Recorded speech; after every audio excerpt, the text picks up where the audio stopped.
Donc le 17 décembre, nous avons accepté la stratégie vaccinale qui a été présentée au Sénat, avec elle la priorisation des bénéficiaires du vaccin en fonction de leur exposition au risque de développer une forme grave de la maladie. Mais comparé à certains de nos voisins, en particulier l'Allemagne, le déploiement de la campagne vaccinale a cependant souffert de lenteur, voire de faiblesse, qui ont déjà été identifiées lors de la première vague à propos des équipements de protection, faiblesse de la chaîne logistique. Alors moi, j'ai une première question que je vais évacuer tout de suite et ensuite je passerai aux questions suivantes. Vous avez eu recours au cabinet McKinsey pour être conseillé, ce qui ne me pose pas par principe de problème de difficulté. Mais pouvez-vous nous indiquer quels ont été les conseils qui vous ont été donnés par ce cabinet, qui a été chargé de les mettre en œuvre au sein de l'État et dans quel calendrier? Et autrement dit, ces conseils sont-ils d'ores et déjà appliqués ou sont-ils en passe de l'être? Donc, Monsieur le Ministre, voici la première question. Et ensuite, nous aurons une vingtaine de questions. Madame la Présidente de la Commission, Mesdames et Messieurs les sénateurs, laissez-moi vous souhaiter d'abord mes meilleurs vœux à mon tour en ce début d'année. Je me réjouis d'être devant votre commission et j'aurai fort, évidemment, me ferai fort de répondre rapidement aux questions dans cette espèce d'échange direct que vous avez souhaité installer, ce qui me va très bien. Le cabinet McKinsey, mais avant lui d'autres cabinets d'ailleurs, c'est un système de carrousel qui est mis en place dans le cadre du soutien de l'action de l'État par des cabinets privés, c'est extrêmement classique et c'est le cas en France et partout ailleurs en Europe, nous appuie dans la conduite du projet en lien avec la task force, la force d'action qui est en charge de mettre en place toute la stratégie logistique. Donc le cabinet nous aide dans la stratégie vaccinale pratique opérationnelle, dans les enjeux de logistique, mais également dans les travaux de comparaison de ce qu'on appelle le benchmark en affreux franglais international, puisque c'est un cabinet qui a aussi vocation à conseiller bien d'autres ministères de la Santé dans l'application de la stratégie vaccinale. Donc je les remercie de leur aide. Nous avons tout intérêt à utiliser toutes les compétences dont nous disposons dans notre pays, qu'elles soient publiques ou privées. Et je vous remercie d'avoir dit que cela ne vous choquait pas vous-même. En tout cas, ça ne me choque absolument pas. Et c'est la tradition d'ailleurs dans notre État que de fonctionner ainsi. Oui, ça c'est le début, mais ma question c'était surtout quels conseils vous ont été donnés et comment sont-ils actuellement appliqués? Écoutez, ce sont des conseils extrêmement variés, avec beaucoup de travail au contact par exemple, des 100 hôpitaux pivots. Il faut sans arrêt les appeler, les solliciter pour vérifier que les livraisons de vaccins, de seringues, d'aiguilles se déroulent dans les bonnes conditions. Il y a toute la chaîne logistique entre les plateformes logistiques du flux A, les plateformes du flux B, le Centre de santé publique France. Vraiment, c'est du travail du travail de fourmi, mais absolument indispensable, concis, pratico-pratique. Ils n'appuient absolument pas dans la stratégie scientifique vaccinale. Ils n'ont eu aucune décision à prendre en matière de public prioritaire, par exemple. Toutes les grandes décisions de politique publique relèvent du ministère de la Santé sur la base de recommandations d'autorités scientifiques indépendantes, vous le savez. On est vraiment dans le pur opérationnel. Bien. Alors, nous sommes à pas loin de 30 questions. Monsieur le rapporteur général. Oui. Merci Madame la Présidente. Monsieur le Ministre, tous mes voeux d'ailleurs vous accompagnent, vous le savez. Et ma question est relativement brève. Je ne vais pas revenir longuement sur la stratégie. Je borne simplement à citer l'OPEXT, qui l'Office parlementaire d'évaluation des choix scientifiques, je le rappelle pour les nouveaux, qui est partagé entre députés et sénateurs, et qui est dominé plutôt par l'opposition, bien que présidé par M. Villani. Son vice-président est Gérard Longuet. Que dit cet office? C'est que la stratégie, surtout depuis qu'elle a été corrigée, avec notamment l'ouverture de la vaccination aux soignants, est une stratégie qui les satisfait, qui est satisfaisante. Gérard Longuet a même ajouté, êtes-vous sûr que ceux qui ne sont pas au gouvernement auraient été forcément plus malins que ceux qui y sont? Mais ma question, ce n'est pas d'en rajouter à ce sujet, mais plutôt de vous poser une question qui nous préoccupe tous. Maintenant que la stratégie est en place, il s'agit d'avoir un planning de vaccination. On a tous vu, effectivement, et vous avez évoqué, effectivement, plusieurs fois, les différents vaccins qui vont, normalement, approvisionner, effectivement, les hôpitaux et les centres de vaccination. Est-ce qu'aujourd'hui, compte tenu de l'ouverture dès demain aux plus de 75 ans, de la vaccination. Ils sont plus de 9 millions en France de 75 ans. Est-ce que vous êtes certain qu'il ne va pas y avoir un bug ? On sent très nettement aujourd'hui que la population a envie d'être vaccinée, beaucoup plus qu'il n'y a simplement 8 jours. Est-ce que vous êtes en mesure de nous garantir que pour Pâques, tous les plus de 75 ans qui le souhaiteront pourront être vaccinés ? Merci. Merci, monsieur le rapporteur général, d'avoir rappelé l'avis de l'OPEX, qui a fait un très gros travail et auquel nous avons participé humblement côté gouvernement en termes d'audition et d'apport de documents. Et l'avis de l'OPEX compte beaucoup pour moi. En tout cas, il est extrêmement précieux.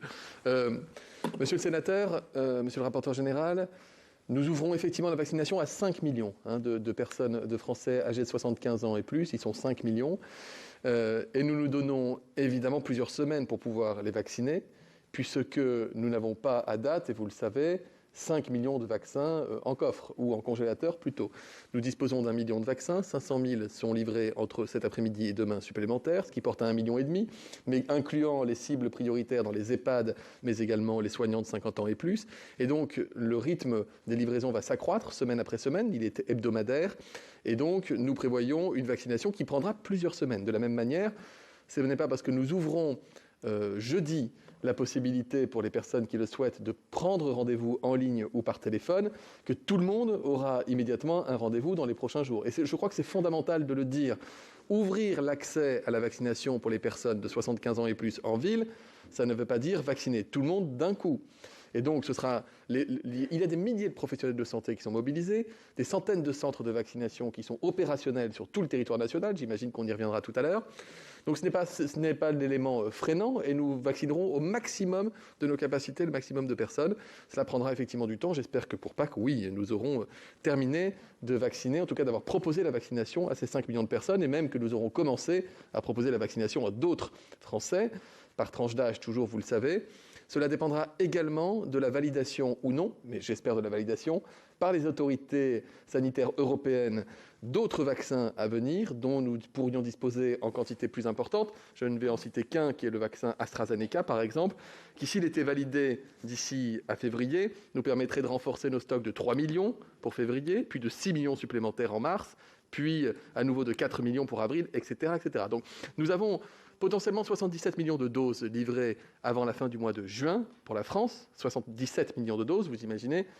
Donc la proposition vaccinale que cela représente pour 6 mois, ce sera une montée en puissance progressive qui ne doit rien à la logistique, je le dis ici, mais aux commandes qui ont été passées par la Commission européenne depuis plusieurs mois maintenant et qui nous seront livrées progressivement.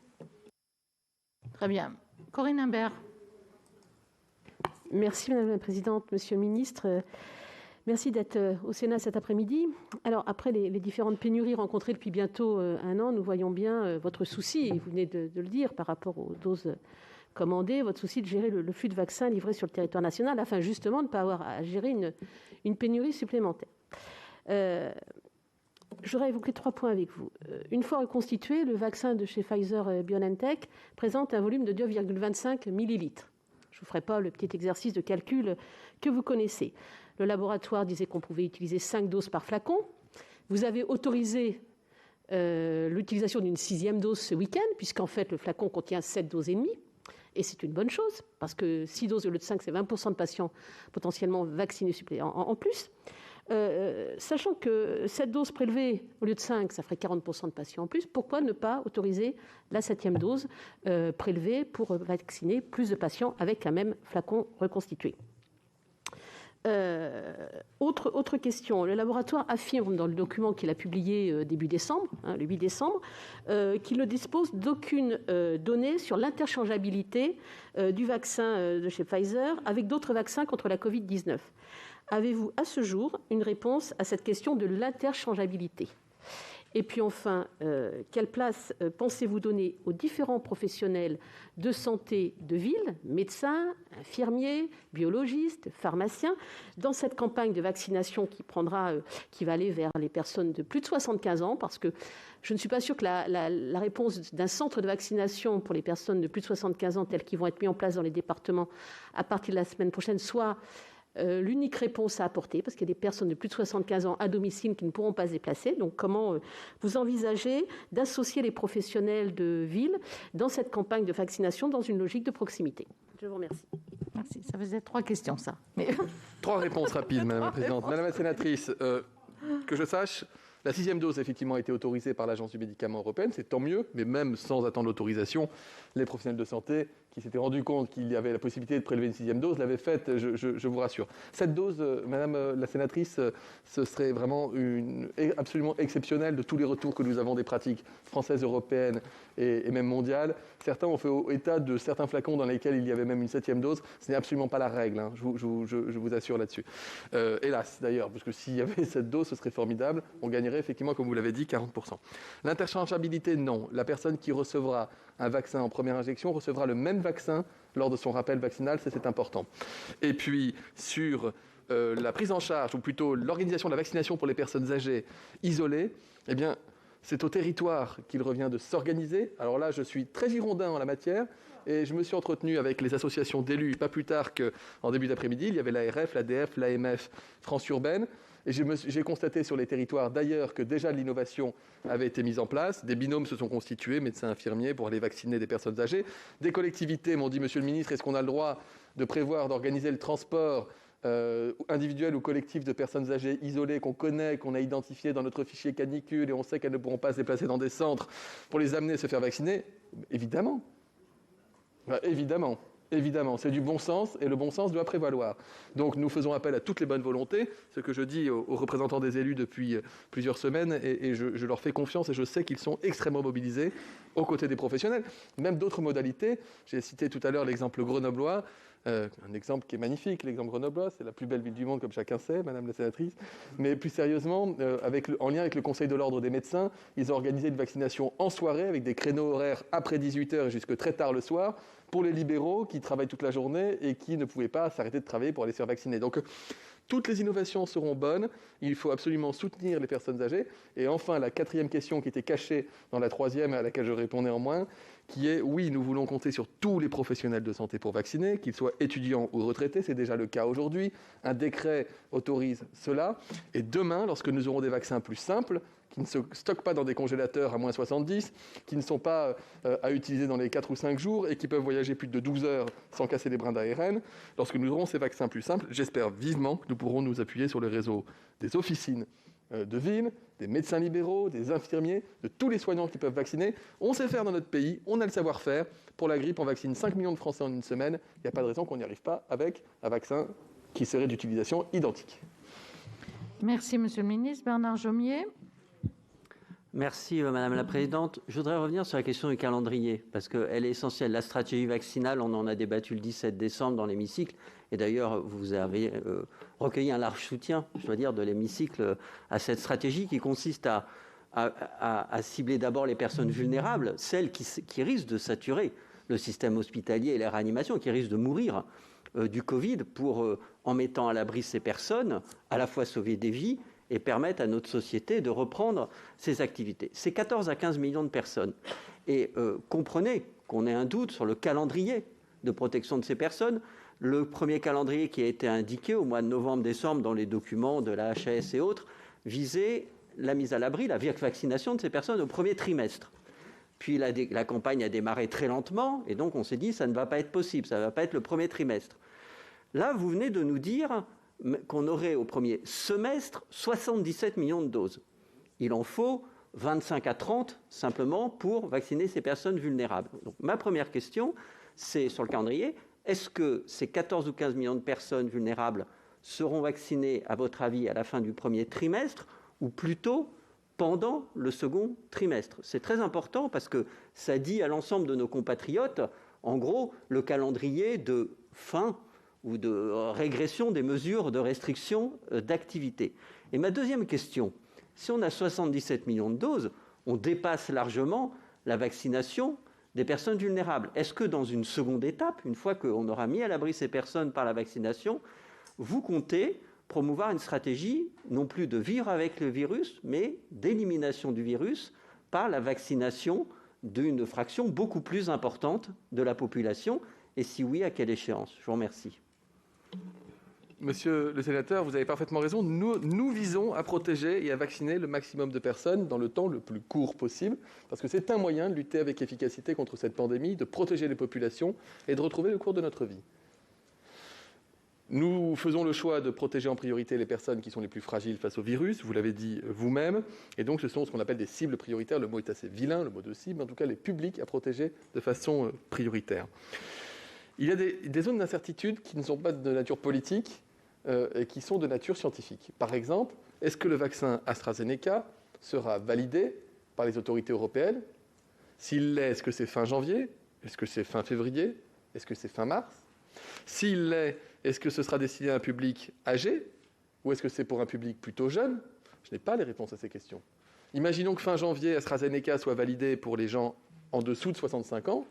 Forcément, nous aurions alors deux circuits parallèles. Un circuit prioritaire avec les vaccins destinés aux personnes âgées qui leur seraient pleinement destinés toujours pour les protéger, mais en même temps, le démarrage d'une campagne de vaccination de personnes plus jeunes, moins à risque, avec un vaccin qui leur serait réservé du fait qu'il ne serait pas indiqué pour les publics les plus fragiles. Vous comprenez? Je n'ai pas la réponse à ces questions, puisqu'elles relèvent du verdict des autorités sanitaires européennes. Mais vous confirmez que si tous les vaccins que nous avons achetés sont validés en temps et en heure par les autorités sanitaires, nous aurions alors 9 millions de vaccins livrés à la fin du mois de février, 21 millions de vaccins livrés à la fin du mois de mars. Si nous avons 21 millions de vaccins, ça veut dire que nous aurons pu démarrer la vaccination d'une dizaine de millions de Français, voire pas très loin des 15 dont vous parlez, potentiellement, et initier la seconde dose du public qui avait commencé à être vacciné. Mais cela dépend, encore une fois, ni du ministre de la Santé, ni du président de la République, ni de la Commission européenne, mais de l'Agence du médicament européen, qui doit nous dire si oui ou non ces vaccins sont utilisables dans les délais que nous espérons les plus courts possibles. Voilà, j'espère avoir été clair. Cette stratégie est totalement liée à cela. Et pardon ? Et la seconde question, l'objectif, c'est de vacciner un maximum de personnes. Donc d'éliminer la circulation du virus, d'avoir cette forme d'immunité collective. Mais à nouveau, je mets quand même une réserve, parce que vous savez que je ne fais jamais de prédiction et que je ne vais jamais au-delà. Si je vous disais mes espérances, on pourrait les partager ensemble, mais mes espérances ne comptent pas. Je sais ce que je ne sais pas aussi à date, et je ne sais pas à date si ces vaccins ou d'autres préservent de la contamination ou s'ils préservent uniquement des formes graves. J'ai des raisons d'espérer, monsieur le sénateur, et je sais que vous êtes médecin et érudit, que vous regardez les études scientifiques, et donc vous savez, comme moi, que le Moderna, donc le Pfizer, il n'y a pas de raison qu'ils aient un mécanisme différent, commence à montrer des signes de réduction des contaminations, ce qui serait une formidable nouvelle. Ce serait alors l'occasion, l'opportunité pour l'homme de reprendre le contrôle sur un environnement devenu hostile. Olivier Henno. Oui, merci Monsieur le Ministre, merci Madame la Présidente. Vous avez répondu sur le volume des doses, donc je vais préciser ma question. La vitesse de livraison du volume des doses, est-ce qu'elle dépend uniquement de la capacité de production des laboratoires ou est-ce qu'elle dépend aussi du prix des vaccins qui est extrêmement variable d'un vaccin à un autre? Sachant que c'est la Commission européenne qui a fait les commandes, vous nous l'avez indiqué. Je vous remercie. Je vais utiliser une expression populaire. On ne met pas tous nos œufs dans le même panier. Et lorsque les commandes ont été passées avant l'été dernier par la Commission européenne, c'était des commandes virtuelles auprès de laboratoires qui commençaient à avancer sur le chemin de la découverte d'un vaccin, sans que nous disposions des moindres données, à l'aveugle. À l'aveugle. Certains pays ont fait le choix, d'ailleurs, de ne commander qu'un seul vaccin. Je vais vous citer un pays, non pas pour les pointer du doigt, et c'est tout à fait leur droit, mais on l'a souvent cité en exemple, la Corée. La Corée n'a acheté que de l'AstraZeneca. Ils n'ont pas acheté de Pfizer. Savez-vous combien de Coréens ont été vaccinés à ce jour? Aucun. La campagne vaccinale n'a pas commencé. Elle ne commencera pas avant la fin du mois prochain, très probablement. C'est leur choix, mais on a eu un atout en France. Détrompez-vous, il y a des cas qui augmentent en Corée et l'épidémie. C'est pas du tout pour pointer du doigt. Nous, on a eu une chance en France, c'est que nous ne sommes pas 1, mais 27. Et quand nous avons mis en place un consortium de 4 pays, l'Italie, l'Allemagne, les Pays-Bas et la France, et que nous avons commencé à contractualiser avec des laboratoires en leur disant « vous avez un vaccin qui pourrait nous intéresser, on voudrait vous en acheter, vous en commander ». La Commission européenne nous a dit « laissez-nous faire, on va prendre, entre guillemets, cet enjeu-là, on va précommander à l'échelle européenne. Ça nous permet d'acheter par centaines de millions de doses et donc, de fait, de devenir prioritaire par rapport à d'autres États. Je ne sais pas si c'est bien ou non. En tous les cas, ça garantit à l'Europe de disposer de plus de doses qu'elle n'a d'habitants et surtout d'avoir pu diversifier ses commandes auprès des principaux laboratoires disposant d'une AMM ou dont on espère qu'elle disposera d'une AMM. Donc le prix, si vous voulez, il a été le reflet de cette capacité, cette puissance à négocier des fortes doses. D'autres pays ont fait le choix de se lancer dans l'aventure avec un seul laboratoire, certains avec succès, on pourrait citer Israël. D'autres pays ont fait des choix de se lancer dans l'aventure avec un seul laboratoire et ne sont pas prêts de commencer leur vaccination. René-Paul Savary. Oui, merci. Oui, Monsieur le Ministre, parce que les gens s'impatientent. Et donc, ce que je voulais savoir, c'est, j'ai appris ce matin dans le journal local que la livraison au CHU de Reims allait être des vaccins Moderna, mais qui allait remplacer la livraison des vaccins Pfizer. Donc, je voulais savoir si c'était en complément ou pas. Et surtout, une question qui me préoccupe, chers confrères, c'est le passage à 6 semaines de la deuxième vaccination au lieu de 3 semaines. Sur quelle base scientifique vous fondez-vous pour avancer ce décalage? Première question, trouver une réponse simple. C'est en complément, monsieur le sénateur, et je voyais ça plutôt comme un geste fait à destination des communes, des villes, des territoires dans lesquels le virus circule beaucoup, des territoires notamment du Grand Est, mais aussi de Bourgogne-Franche-Comté et puis Nice. Nous avons décidé de déployer les 50 000 premières doses de vaccin Moderna en plus des livraisons de Pfizer et pas au lieu de 50 000 vaccins. Si on avait fait un dispatching national, ça n'aurait pas eu de sens. Donc il fallait nous concentrer, nous concentrons nos forces là où le virus circule le plus pour protéger le plus vite possible les personnes fragiles dans ces territoires. Je pense que vous en serez satisfait après avoir entendu ma réponse. Sur la question de la deuxième injection, ça c'est une question qui est tout à fait intéressante. Vous savez que nous avons, dans les laboratoires, on dit la deuxième injection pour le vaccin Pfizer se fait entre 21 et 28 jours, donc on peut le faire à 4 semaines après la première injection. Mais l'Agence du médicament européen, dans ses recommandations, a dit on peut aussi pousser jusqu'à 42 jours parce qu'on n'a pas de raison de penser que ce soit moins efficace. L'Agence nationale de sécurité du médicament, dont on dit souvent qu'elle est frileuse et très attentive, etc., et de fait, elle n'est pas frileuse mais très attentive, a dit dans un certain nombre de situations, ce n'est pas gênant si on utilise la deuxième injection jusqu'à 42 jours au lieu, donc c'est-à-dire 6 semaines, au lieu de 4 semaines. Certains pays l'ont déjà entériné de manière en routine. Je pense au Canada, par exemple. Je pense également au Danemark. L'Angleterre, elle a fait un choix de repousser la deuxième dose même beaucoup plus loin que cela, jusqu'à 12 semaines, je crois, de mémoire. Et donc, il y a une saisine de la Haute Autorité de Santé, qui doit nous dire si, de son côté, elle estime que cette pratique qui consisterait à différer de 4 à 6 semaines la deuxième injection est une pratique qu'il faut entériner en règle régulière, ou est-ce que c'est une pratique qui peut être proposée dans certaines situations. C'est là toute la différence. J'ai besoin de l'avis définitif de cette autorité. Sachez néanmoins que, s'agissant des EHPAD, nous avons fait le choix de conserver le rythme de livraison de la deuxième dose 3 semaines après la première. C'est-à-dire même pas 4 semaines, mais 3 semaines. Mais je redis, dans l'avis de l'Agence du médicament européen, il nous dit que 3, 4 à 6 semaines après la première injection peut être réalisée la seconde. Sur les bases, monsieur le sénateur, des analyses, des data scientifiques, des études qui ont été faites, des réactions et des effets enregistrés chez les patients qui ont reçu ce vaccin à 3, 4 ou 6 semaines, si l'Agence du médicament européenne, si l'Agence nationale de sécurité du médicament française, si la Direction générale de la santé et si un certain nombre d'États ont déjà pris le parti de passer à 6 semaines, c'est que vraisemblablement l'analyse scientifique des données, je n'en ai pas la compétence comme ministre, a montré que c'était possible. Oui, enfin, mais ce n'est pas la règle que nous adoptons à ce stade. J'ai dit que c'était possible, mais ce n'est pas la pratique. Si, mais il y a déjà des cas où on a des cas de gens qui se sont fait vacciner, il y en a dans la salle d'ailleurs, et à qui on a dit vous revenez dans 6 semaines. Mais c'est une possibilité, Madame la Présidente de commission, qui est conférée. Il y a une possibilité qui est conférée, je vous le redis, s'agissant des EHPAD par exemple, c'est 3 semaines après la première injection qu'aura lieu la seconde, et ensuite la pratique permet de passer de 4, 5 ou 6 semaines, et nous verrons ce que dira la Haute Autorité de Santé, à savoir est-ce qu'il nous dit passer systématiquement à 6 semaines, ou est-ce que c'est réservé à des situations sous la décision locale. Les gars qui on a donné rendez-vous en 6 semaines ne font pas partie d'EHPAD, mais ça a été dit, ça a été 6 semaines, donc voilà. Bon, écoutez, on verra à l'usage. Christiane Bonfanti-Dossat. Monsieur le ministre, parmi les critiques les plus fréquentes à l'encontre de la stratégie vaccinale, on relève la seule prise en compte des critères éthiques et sanitaires au détriment des aspects logistiques. D'ailleurs, Alain Fischer a déclaré il n'y a pas longtemps, et il a confié qu'il n'était pas du tout un spécialiste de ces questions, ni d'organisation, ni de transport, ni de livraison. Et mon département du Lot-et-Garonne n'échappe pas à ces difficultés identifiées à l'échelle nationale. Alors, vous m'avez rassuré tout à l'heure lorsque vous avez dit que les élus locaux seraient maintenant concernés. C'est une bonne nouvelle.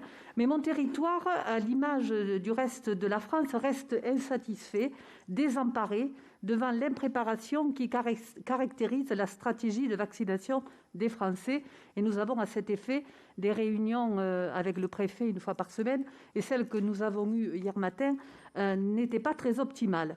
Le Lot-et-Garonne a la spécificité de faire face à une double difficulté. En l'état actuel des choses, les doses de vaccins demeurent insuffisantes, si bien que les congélateurs prêts à recevoir les injections restent majoritairement vides. Alors, en admettant que l'État remplisse pleinement son rôle et puisse approvisionner mon territoire rapidement, une difficulté plus structurelle se poserait alors. Qui va vacciner ?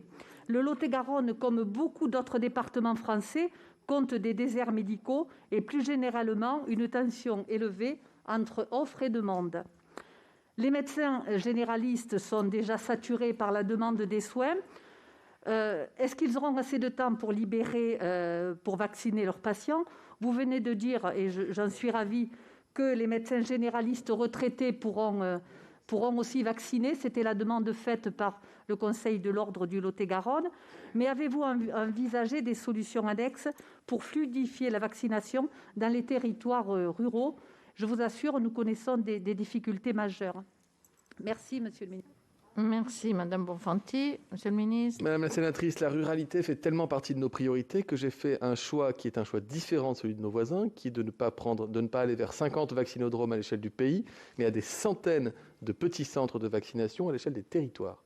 Avec, je le redis, à terme, 5 à 7 centres de vaccination par département. Je dis à terme, mais certains départements ont déjà dépassé allègrement le quota fixé à 6 centres ou 7 centres.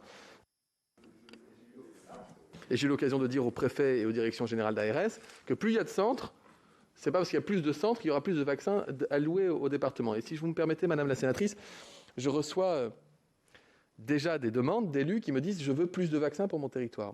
Je le dis tout net, Madame la sénatrice, la répartition des vaccins par territoire, elle est donnée de façon hebdomadaire, après concertation avec les équipes sanitaires, en fonction des besoins et en faisant une juste répartition à l'échelle de la nation des vaccins dont nous disposons à mesure que nous en disposons. Et ce n'est pas parce qu'un élu me dira « j'ai pas assez de vaccins dans mon congélateur, il m'en faut plus » qu'on va en enlever en département voisin pour lui en donner au sien. Vous le comprendrez, ce qui n'empêche pas mon téléphone de fumer, ou presque, certains jours, sous le coup des demandes des élus d'avoir un maximum de vaccins, ce qui est une démarche compréhensible. Et ce qui montre aussi que les élus sont très mobilisés, et je m'en félicite. Je n'étais pas dans le Lot-et-Garonne, Madame la sénatrice, mais j'étais à Tarbes samedi dernier avec le Premier ministre, et j'y ai vu un maire, un président de département, une présidente de région mobilisés, mettant en place déjà des équipes, notamment l'équipe soignante des équipes départementales pour venir en aide aux EHPAD reculés. Des élus mobilisés qui ont développé des centres de vaccination avec des médecins libéraux, des infirmières, des médecins de ville. Les choses se déroulent bien avec l'engagement de chacun. Je crois vraiment que tout le monde a sa place et que nous ne fixons aucune limite dans la capacité des élus à agir pour fluidifier les choses et organiser ces centres de vaccination. Je crois profondément que c'est la clé du succès et je crois que ça va dans le sens d'ailleurs de ce que vous m'aviez demandé lors du débat parlementaire. Simplement pour vous préciser, 3 centres de vaccination. Oui, il faut qu'on accélère. Voilà. Madame la sénatrice, j'ai annoncé que l'objectif c'était qu'il y ait un centre par département la semaine dernière, 3 centres par département à la fin de cette semaine et jusqu'à 6 centres à la fin du mois par département. Nous sommes déjà à plus de 200 centres ouverts le mardi de la 2e semaine. Je n'ai pas peur de manquer de centres, j'ai plutôt la crainte qu'ils s'en développent un peu trop et que ça fasse autant de centres qui se répartissent des doses de vaccins qui, dans les premiers temps, ne permettront pas à chaque centre de tenir toute une semaine avant la prochaine livraison. C'est pourquoi j'attire votre attention. Président Milon. Oui, merci Madame la Présidente. Monsieur le Ministre, l'ensemble de nos collègues, à juste raison, est intéressé par la protection de la population. Donc moi, je ne vous poserai pas de questions sur ce sujet, puisque toutes les questions sont déjà posées, ou quasiment toutes. Je vais vous poser une question sur la protection de l'environnement. C'est-à-dire, dans le cadre de la stratégie vaccinale, quelles sont les recommandations qui ont été mises en place quant à la collecte et au traitement des déchets consécutifs à la vaccination? Eh bien, figurez-vous, on nous reproche parfois, monsieur le sénateur, pas vous, mais ça arrive, d'envoyer des documents copieux aux uns et aux autres pour justement établir un certain nombre de règles de bonne pratique. Figurez-vous qu'il existe un document, un cahier des charges qui a été envoyé au préfet, aux ARS, et qui est, bien sûr, reproductible pour chaque centre de vaccination et qui comporte un chapitre dédié, je le cite, à la gestion des dasseries, c'est-à-dire des déchets d'origine médicale, avec une responsabilité conférée aux hôpitaux pivots, au centre de tout, en matière de traitement des déchets. Donc on y a pensé, mais merci de votre question. Laurence Cohen. Oui, merci Madame la Présidente, merci Monsieur le Ministre. Beaucoup de questions ont été posées. Donc moi, je vais revenir sur les questions de logistique, parce qu'effectivement, il semble que ce soit un problème épineux dans notre pays. Ça a été vrai pour les masques, pour les tests, et on le sent encore aujourd'hui au niveau de la vaccination. Et c'est d'ailleurs, à mon sens, le fait que la logistique publique d'État ait été quand même démantelée, et pas par votre gouvernement, mais avant, qui vous conduit sans doute à faire appel à un cabinet de conseil de stratégie, un cabinet privé. Vous faites appel donc à ce cabinet McKinsey, c'est l'un des plus grands du monde, avec près de 10 milliards de dollars de chiffre d'affaires, et dont effectivement les services sont quand même facturés, il faut le dire, 130 000 € la semaine. Donc je voudrais savoir finalement sur quel budget cet argent va être pris, c'est-à-dire est-ce que ça va dépendre du budget du ministère de la Santé ou de l'Élysée directement, ou bien est-ce que ça va être pris sur le budget de la Sécurité sociale? Je crois que c'est très important que nous le sachions au niveau de la Commission des Affaires sociales, et je vous en remercie par avance. Madame la sénatrice, le budget de financement est pris sur le budget de mon ministère, donc le budget du ministère de la Santé et des Solidarités et de la Santé, certainement pas sur le budget de la Sécurité sociale. Encore une fois, je revendique que nous soyons capables de nous épauler sur toutes les compétences où qu'elles existent. Il y a par exemple un général qui est en charge de la logistique au sein du ministère, il y a 2 lieutenants-colonels qui y travaillent, il y a plusieurs dizaines de logisticiens, certains sont venus d'ailleurs nous épauler bénévolement, d'autres ont été recrutés. Généralement, ça rassure quand je dis qu'un général à la tête de la logistique, c'est pour ça que je vous vois réagir. Mais bien sûr, nous faisons appel à toutes les compétences où qu'elles existent, et heureusement nous en avons beaucoup dans le secteur public. Je voudrais dire, pardon, mais j'en profite à chaque fois, mais je voudrais les remercier, ces personnes. Parce que derrière le mot technostructure, administration, derrière toutes ces personnes, en fait, ce sont des milliers de personnes qui se sentent parfois pointées du doigt alors qu'elles consacrent absolument toute leur énergie, qu'elles travaillent au sein de mon ministère, en dehors du ministère, dans une agence régionale ou nationale, ou qu'elles travaillent dans le secteur privé, qu'elles soient venues nous épauler ou qu'elles viennent des armées et autres. Ce sont des gens, je vous assure, si vous veniez les voir avec moi, ce sont des gens qui travaillent en permanence et qui travaillent en réseau et qui travaillent bien. Le challenge est absolument immense. Le chantier de la logistique dans notre pays est immense. Je ne dis pas que nous avons toutes les compétences et que les choses coulent de source, effectivement. Et je ne suis pas sûr que la France soit le pays le plus équipé à la base en termes logistiques, mais je vous dis qu'on a des ressources absolument admirables.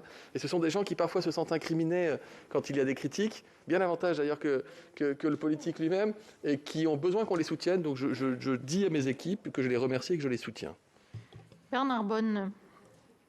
Oui, Monsieur le Ministre, par rapport à ce que vous disiez tout à l'heure, effectivement, moi je voudrais poser la question des fameux 30%. Je crois qu'il faut absolument aujourd'hui, par rapport à ce que vous avez dit dans le calendrier vaccinal, qu'il faut optimiser au maximum les doses qui sont données aux différentes personnes. Or, les médias, comme le gouvernement du reste, parlent des 30% qui risquent d'être perdus dans le cadre de la vaccination. Est-ce qu'il ne serait pas possible, dans tous les centres qui seront nombreux de vaccination, de permettre, lorsque l'utilisation n'est pas totale des flacons, soit parce qu'il y en a trop, soit parce que les doses ne sont pas toutes utilisées, de permettre à des personnes de venir, même sans critères d'âge ou d'autres choses, pour se faire vacciner, profiter des vaccins avant qu'ils ne soient perdus. Monsieur le sénateur, je vous remercie de votre question. Ce n'est pas la première fois que je l'entends, mais ce type de question me fait me fait penser qu'on pourrait considérer qu'a priori nous manquerions de bon sens, voire que nous pourrions manquer de bon sens, et que les médecins, les pharmaciens, les infirmiers pourraient manquer de bon sens. Il n'y a pas besoin de consignes écrites, ou de mots d'ordre pour que quelqu'un ne jette pas un flacon dans lequel il resterait 1 ou 2 doses à la fin de la journée de vaccination et qu'il vaccine les personnes qui se trouvent autour. Nous les avons malgré tout écrites, ces consignes, monsieur le sénateur, dans un guide devenu célèbre, pour bien rappeler, notamment dans les EHPAD, que s'il n'y a plus de candidats à la vaccination qui répondent aux critères, eh bien tout candidat disponible sur place doit évidemment se faire proposer le vaccin. Nous ne voulons pas en jeter. Le taux de 30%, qui est un taux théorique de perte lié au transport, à l'usage, etc., nous en sommes aujourd'hui très loin. Je touche du bois, il nous reste de longues semaines, mais nous sommes à ce stade très très loin de ce taux de perte, ce qui est une excellente nouvelle, puisque nous sommes à quelques unités de taux de perte, ce qui semble effectivement très peu aujourd'hui, signe que, 1, tout le monde progresse, et 2, tout le monde fait très attention à ce vaccin qui est un bien précieux. Le problème, c'est que la population soit avertie justement de la possibilité de se faire vacciner dans ce cas-là. Vous savez, on parle de 1 ou 2 doses qui resteraient dans un flacon ouvert. On ne fait pas un appel à la population. Enfin, je me vois mal faire un appel à la population en leur disant rôdez autour d'un EHPAD à 15 heures si jamais il reste 1 ou 2 doses. Vous avez des soignants qui sont âgés de moins de 50 ans. Vous avez de la famille qui peut être présente. Vous avez l'animateur local de l'EHPAD. Enfin, je vous assure qu'ils trouvent. Je n'ai aucune remontée de soignants me disant on a fini notre journée de boulot, on va jeter du vaccin parce qu'on n'a trouvé personne. Donc voilà, ça se fait, c'est en marge, c'est une toute petite fraction de la vaccination, mais évidemment nous ne voulons pas jeter de doses de vaccin. Madame Poncet-Monge. Rouge, j'y suis. Merci Madame la Présidente, Monsieur le Ministre. Tout d'abord, je veux rappeler effectivement le soutien à la stratégie vaccinale qui peut-être aussi est un facteur de lenteur de la montée en charge. On vaccine d'abord les milliers d'EHPAD sur le territoire. Dire qu'effectivement, on a vu l'accélération des publics prioritaires, notamment des aides à domicile qui a été très saluée. Il reste cependant les bénévoles, il me semble, des établissements médico-sociaux qui ne sont pas encore cités dans les populations cibles. Le demandent effectivement les acteurs associatifs qui agissent auprès de ces publics. Ma question porte sur l'accès au vaccin. L'accès au vaccin qui est un marché régulé par l'Union européenne, vous en avez parlé. La France reçoit donc son quota générationnel sur les vaccins que nous avons précommandés, que l'Europe a précommandés. Dans le cadre des informations régionales, la semaine dernière, données auprès des élus, il a été mentionné que certains pays européens, en retard logistique, peut-être plus que nous, ont libéré des quantités résiduelles. Ces quantités, je voudrais savoir, sont-elles régulées, elles aussi, par l'Europe, selon les mêmes critères générationnels? Et si ce n'est pas le cas, le Parlement, mais aussi le public, doit avoir accès aux contrats d'achat direct français, si c'est le cas, à leurs conditions et prix. Vous engagez-vous, Monsieur le Ministre, à la transparence sur ces contrats, comme le demande par ailleurs l'Office parlementaire d'évaluation des choix scientifiques et technologiques, par la mise en place notamment, c'est une proposition, d'un registre public des contrats signés, fût-ce un contrôle a posteriori. Voilà, vous l'avez compris, Monsieur le Ministre, ces questions portent sur la transparence et c'est un facteur de confiance des élus et de la population dont dépend le succès de notre stratégie vaccinale. Madame la sénatrice, lorsque la Commission européenne, et ça lui arrive de le faire et c'est tant mieux, doit passer de nouveaux contrats avec des laboratoires pour lesquels elle avait déjà précommandé des doses, la règle qui s'applique est la même. C'est-à-dire que chaque pays se voit proposer la possibilité de commander des vaccins au prorata de sa population au sein de l'Europe. C'est une règle d'équité. Si jamais des pays, un ou plusieurs pays refusent d'acquérir les doses qui leur correspondent, alors ces doses peuvent être mises à nouveau à répartition pour les pays qui le souhaiteraient et qui voudraient l'acheter. La France est extrêmement attentive, je peux vous le dire, la France est extrêmement attentive à ce que chaque pays se voit respecter et respecte lui-même cette règle tacite, importante, d'équité au sein de l'Union européenne. Excusez-moi, mais Laurent Burgoa. Oui, enfin, s'il y a des contrats d'achat direct de ces quantités résiduelles, est-ce que les contrats seront rendus publics Il n'y a pas de contrat d'achat direct au sein de l'Union européenne. Les règles sont très claires. Ce sont uniquement des marchés passés par la Commission européenne. Et c'est la Commission européenne elle-même qui assure le dispatching au sein des pays de l'Union européenne. Donc tout est transparent et voté par les parlementaires européens en termes de règles de fonctionnement. Laurent Burgoa. Oui, merci Madame la Présidente. Monsieur le ministre, je vais être direct comme on sait l'être dans le Gard. En matière de stratégie vaccinale, qui décide, Monsieur le ministre? Est-ce que c'est le politique? Est-ce que c'est l'administration, voire la bureaucratie? Ou est-ce que c'est 35 citoyens qui sont tirés au sort?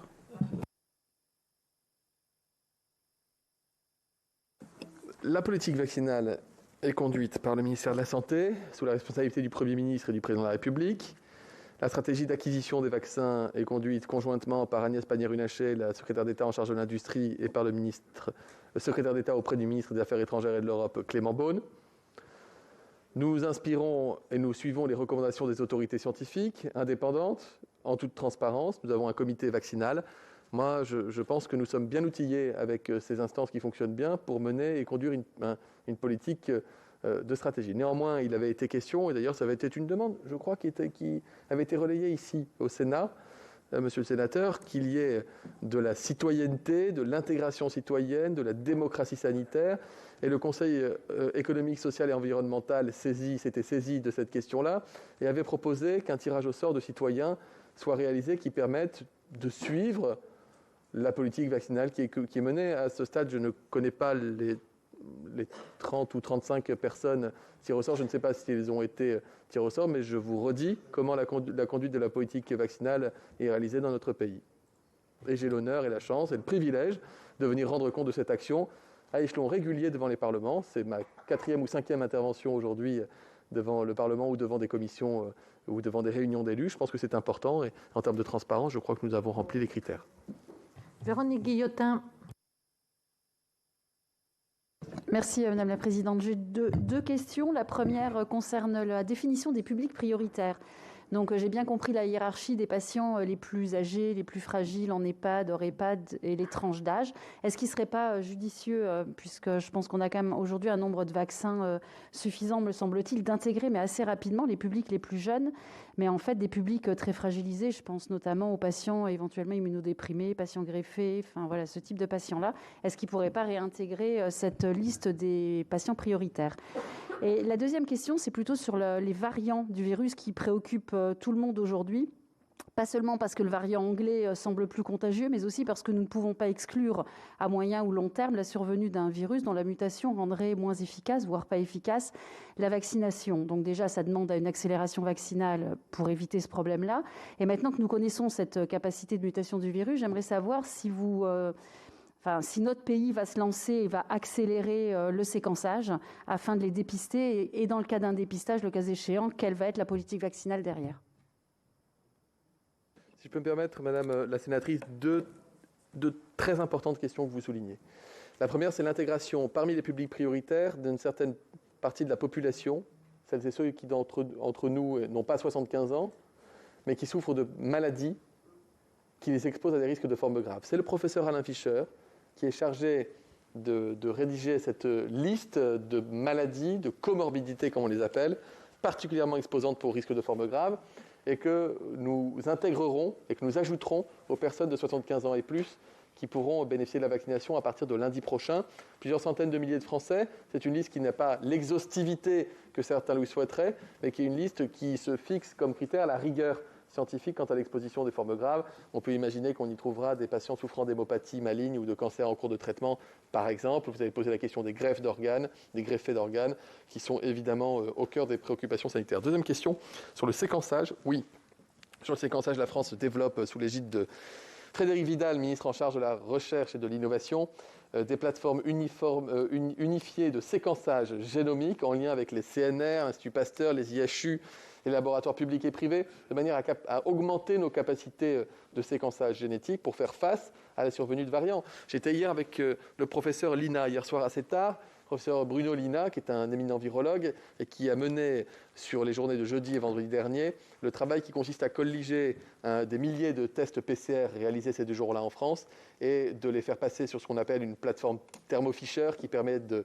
suspecter la présence d'un variant anglais et ensuite de procéder à un séquençage génétique en bonne et due forme des cas suspects. Et il me disait hier qu'il trouve à peu près 1% de variants d'origine anglaise parmi les PCR positives en France, avec une disparité territoriale, une dispersion territoriale qui fait qu'il n'y a pas de région qui concentrerait de nombreux cas.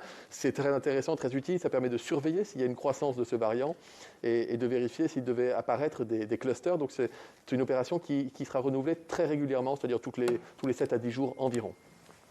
Chantal de Seine, ensuite ce sera Victoire Jasmin. Mais Chantal de Seine. Merci Madame la Présidente. Monsieur le Ministre, vous avez répondu sur le calendrier vaccinal. Je voudrais vous faire préciser votre réponse sur le taux de protection du vaccin et sur une deuxième injection à 6 semaines. Quel est donc le taux de protection à 6 semaines? Les scientifiques ne semblent pas tous d'accord sur la question. Certains affirment que la protection monte en puissance dans les 3 premières semaines pour atteindre un palier et éventuellement redescendre après. Et donc, une deuxième injection à 6 semaines ne permettrait pas d'obtenir une immunité suffisante.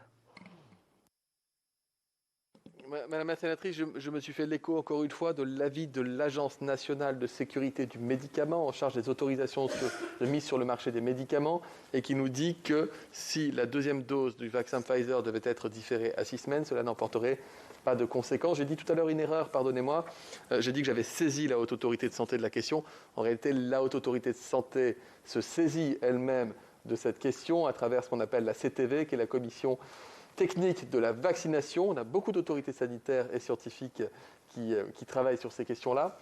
Et donc, nous verrons si elle affine et précise les choses. Et j'ai parlé aussi de l'avis de l'EMA qui va dans ce sens. Je n'ai pas d'autres commentaires à faire que celui-ci, sauf à dire que j'ai décidé que la deuxième injection pour les personnes âgées en EHPAD se ferait à 3 semaines et que j'ai ouvert la possibilité que la deuxième injection pour des personnes, par exemple, telles que les soignants de 50 ans et plus, puisse se faire entre 4 et jusqu'à 6 semaines si c'était choisi, si c'était le choix local. Ils sont habilités à le faire. L'AMM encadre les règles de prescription par les médecins. Donc on ne va pas surencadrer les règles de prescription par rapport à ce que proposent les agences sanitaires. Si demain, et je pense que j'aurai bientôt des recommandations affinées, précisées par la Haute Autorité de Santé, alors je reviendrai vers vous et je vous dirai, voilà, voyez ce que nous dit aujourd'hui la Haute Autorité de Santé, sur quel fondement, et voilà quelles conclusions en tirer. Très bien. Victoire Jasmin, en visio. Question. Bonjour à tous. Très bonne année à tous et bonne année, Monsieur le Ministre. Eh bien, je vous parle depuis la Guadeloupe. Je voudrais seulement savoir, Monsieur le Ministre, les éventuelles clauses de non-recours, est-ce qu'elles existent? Est-ce que les différentes firmes qui ont reçu les autorisations de mise sur le marché ont bénéficié de ces clauses-là? Alors, est-ce que vous pouvez nous donner les précisions et informations nécessaires? Je vous remercie.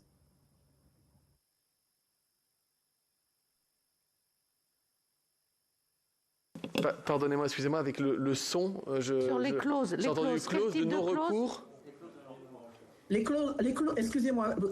C'est moi qui m'excuse, excusez-moi. De non-recours, au cas où il y en aurait, parce que bon, j'ai entendu dire qu'il y en aurait, ou qu'il y en avait, alors je voudrais avoir des précisions et des informations concernant ces clauses, particulièrement avec les firmes qui ont déjà reçu les autorisations de mise sur le marché de leurs vaccins. Oui, non-recours contre le laboratoire. Ah oui, d'accord, non, il n'y a pas des clauses de limitation de responsabilité. Il y a des événements indésirables, ou en tout cas pour les usagers, eh bien, est-ce qu'il y aura ces clauses? Parce qu'il y a évidemment des articles qui parlent de ces clauses. D'accord, pardon. Donc, je vous ai compris. Donc, il n'y a pas de clause de non-responsabilité qui protégerait les laboratoires. On est dans le droit commun, à savoir que si un laboratoire commercialise un produit qui souffre d'un défaut de fabrication ou de biais, etc., le laboratoire en est entièrement responsable. En revanche, si quelqu'un doit présenter un effet indésirable grave avec des séquelles, des conséquences ou tout autre problème justifiant qu'il y ait un accompagnement médical, voire une prise en charge, voire des indemnisations, et qu'il n'y a pas de faute du laboratoire dans le sens où ce n'est pas la nature du produit, mais plutôt la réaction, ce qu'on appelle un aléa thérapeutique qui peut intervenir. C'est la solidarité nationale via l'ONIAM, qui est une caisse qui existe d'ailleurs comme pour tous les médicaments, tous les vaccins et toute intervention médicale ou chirurgicale, qui prend en charge et qui dédommage et indemnise les patients. L'ONIAM pouvant se retourner d'ailleurs, dans de très rares cas, contre le professionnel de santé qui a effectué l'acte, par exemple, s'il y a une faute manifeste, et non pas une erreur, mais une faute manifeste, comme par exemple quelqu'un qui, je ne sais pas moi, injecterait 5 flacons au lieu d'une dose. Dans ce cas-là, c'est évidemment pas la solidarité nationale, il y a une faute manifeste caractérisée, mais sinon notre système est protecteur pour les soignants et il ne l'est pas pour les laboratoires. Martin Lévrier, on va condenser vraiment deux questions encore. Je suis désolée, mais le temps passe très vite. Martin Lévrier. À tout le monde, en particulier à vous, Monsieur le Ministre, et à travers vous, à tous les personnels soignants de France et tous les administratifs qui, effectivement, sont souvent pris pour des loups émissaires, ce qui ne résout pas les problèmes. Deux questions. La première, je suis désolé, elle vient de Richard Young, le sénateur des Français de l'étranger, qui s'interroge sur les orientations qui pourraient être définies pour la vaccination des Français établis hors de France. Est-ce qu'il y a, selon vous, est-ce qu'il y a déjà un travail sur ce sujet-là ou pas? Je rebondis sur cette question pour poser la même question pour les étrangers établis en France. Est-ce qu'ils vont entrer dans les procédures françaises ou d'autres procédures? Et enfin, dernière question, j'ai vu que des plateformes de prise de rendez-vous médicales type Doctolib, Ayla ou d'autres ont été sélectionnées par l'État pour la phase grand public. Est-ce que trop d'informations ou trop de possibilités ne risquent pas de tuer les possibilités et comment cela va être organisé? Merci beaucoup.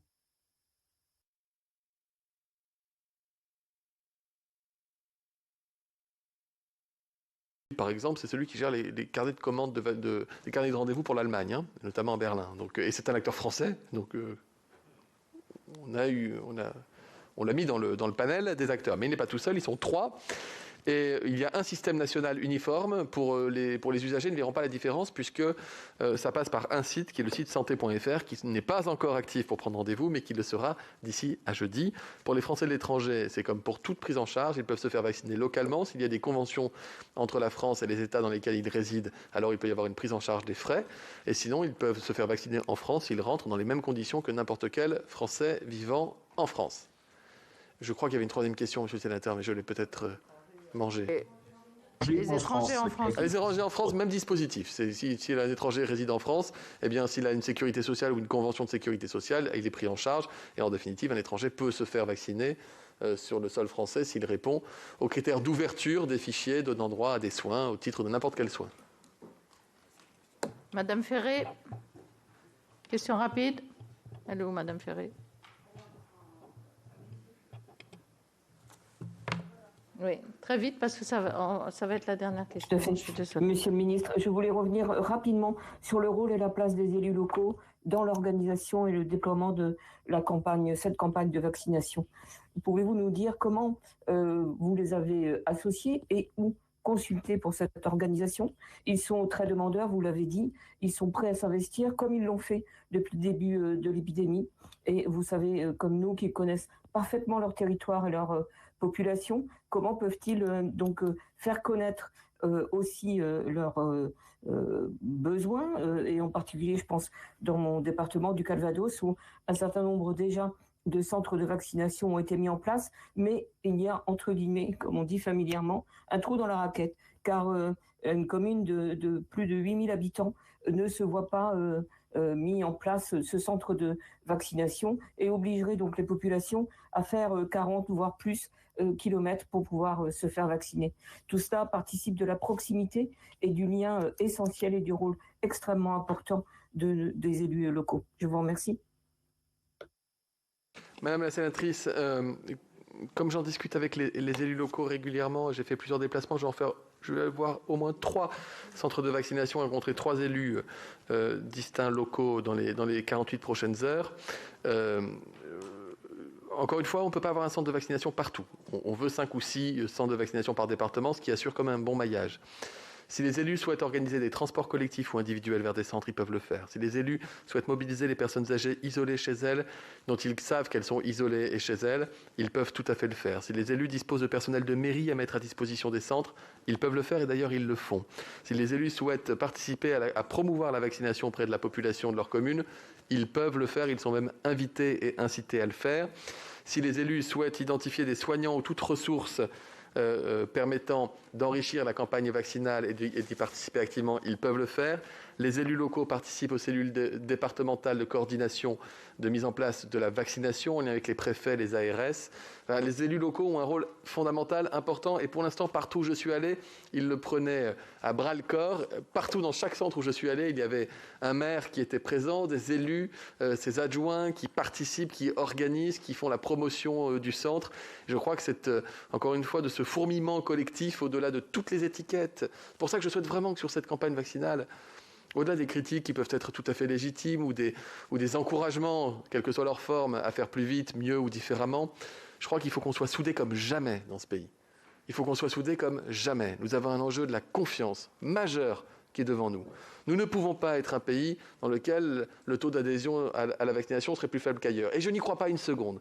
Parce que si les Français sont critiques, si les Français s'interrogent, si les Français réfléchissent avant d'agir, en définitive, les Français font le bon choix.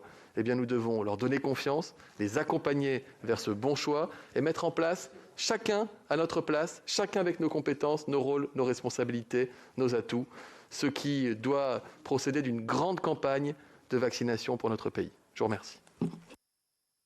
Voilà, nous avions ce temps très contraint, c'est compliqué, nous étions nombreux, il y a encore beaucoup de collègues qui souhaitaient poser des questions. Oui, on aurait aimé poser des questions, ouais, effectivement.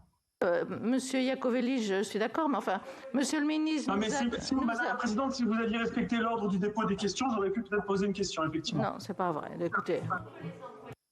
Pas vrai, parce que j'ai essayé justement de faire tourner dans l'ordre et ce n'est pas moi qui ai fixé 1 heure d'audition, donc vous vous arrangez avec monsieur le ministre puisque vous êtes sénateur de la République en marche. Madame la Présidente, si vous me permettez, je vais aller à la rencontre des directions, des pharmaciens, des médecins, des sans-hôpitaux pivots ainsi que de tous les directeurs généraux d'ARS. Il y aura également, je crois, des préfets pour continuer de travailler avec eux comme je le fais toutes les semaines. Néanmoins, je reste à disposition du Parlement et en particulier du Sénat. Je serai, je crois, demain pour la séance de questions au gouvernement s'il y avait des questions complémentaires. Et si vous souhaitez nous adresser des questions, il y a ma collaboratrice, ma conseillère en charge des affaires parlementaires que chacun connaît ici, qui me transmettra vos questions ou à mon équipe et je m'y fais fort d'y répondre dans les 48 heures. Voilà, donc ce que je vous propose, pour ceux qui n'ont pas posé de questions, c'est de me les adresser, celles que vous souhaitiez poser. Moi, j'avais aussi beaucoup de questions qui ont été données. J'ai essayé de faire parler, en effet, en ne respectant pas forcément l'ordre, mais pour que tous les groupes s'expriment. Je suis vraiment désolée, mais c'est un temps très contraint. Merci, monsieur le ministre, pour des réponses précises à des questions précises. Sachez que nous ne sommes pas dans la polémique.